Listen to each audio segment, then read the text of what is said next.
ଇରେ ପୁଣି ମାଟିରେ ଦି ଜଣ ଯାକ ଖେଳିଲ? ଆପଣ ସତରେ ଏମିତି ଭାବୁଛନ୍ତି କି? ନାଇଁ ନାଇଁ, ଦୋଳ ପୂର୍ଣ୍ଣିମା ପାଖେଇ ଆସିଲାଣି ପରା। ପ୍ରଭୁ ପୁଣି ପାଲିଙ୍କିରେ ବସି ଘର ଘର ବୁଲି ଭୋଗ ଖାଇବେ ଆଉ ଦେଇଯିବେ ମନରେ ଖୁସି ଓ ଆଶୀର୍ବାଦ। ଏଇ ପର୍ବଟି ଗୌଡ଼ ମାନଙ୍କର ବଡ ପର୍ବ।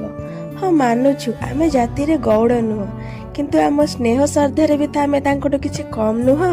ଆଗରୁ ଯେବେ ଅନ୍ୟଙ୍କ ଘରକୁ ଦୋଳ ଆସେ ମୁଁ ରାତି ରାତି ଚାହିଁ ରୁହେ ଦେଖିବାକୁ ପ୍ରଭୁଙ୍କୁ। ଏଇ ଗୋଟେ ବର୍ଷ ହେବ ପ୍ରଭୁଙ୍କୁ ଆମେ ମଧ୍ୟ ଆମ ଘରକୁ ଆଣୁଛୁ। ତ ଦୋଳ ପାଲିଙ୍କି ରଖା ହେବା ପାଇଁ ବେଦି ବନେଇବା ଦାୟିତ୍ୱ ବି ତ ଆମର। ଆମେ ଦି ଭାଇ ଭଉଣୀ ଲାଗିଗଲୁ ବନେଇବାରେ। ପ୍ରଥମେ ଦଉଡ଼ିରେ ମାପଚୁପ କରି ଇଟା ଗୁଡାକ ଗୋଟେ ଗୋଟେ କିରି ସଜେଇ ଦେଲୁ।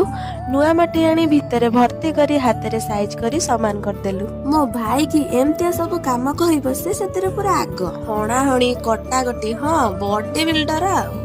ତାପରେ ପାଣିରେ ମାଟିକୁ କିଛି 30 ମିନିଟ୍ ପାଖାପାଖି ଭିଜେଇ ଦେଲୁ। ମାଟି ଭିଜିବା ପର୍ଯ୍ୟନ୍ତ ବେଦି ଭିତରେ ଥିବା ମାଟିରେ ଟିକେ ଟିକେ ପାଣି ଛିଞ୍ଚି ଦେବେ, ଯାହା ଦ୍ୱାରା ମାଟିଟି ନରମ ହେଇଯିବ। ତାପରେ ହାତରେ ଅଳ୍ପ ଅଳ୍ପ ଆଣି ଉପରଟା ପୁରା ପ୍ଲେନ ହବା ଯାକେ ଲିପିବା। ଯେହେତୁ ତଳପତଟା ଖଦ ଖଦଡିଆ ଥିଲା ତ ଲିପିବା ପାଇଁ କିଛି ସମୟ ଲାଗିବ। ଯେତେ ମାଟି ପ୍ଲେନ ହେଇଯିବ ଆଉ ନରମ ହେଇଯିବ ସେତେ ଲିପିବା ପାଇଁ ସହଜ ଆଉ ସୁନ୍ଦର ବି ଲାଗିବ।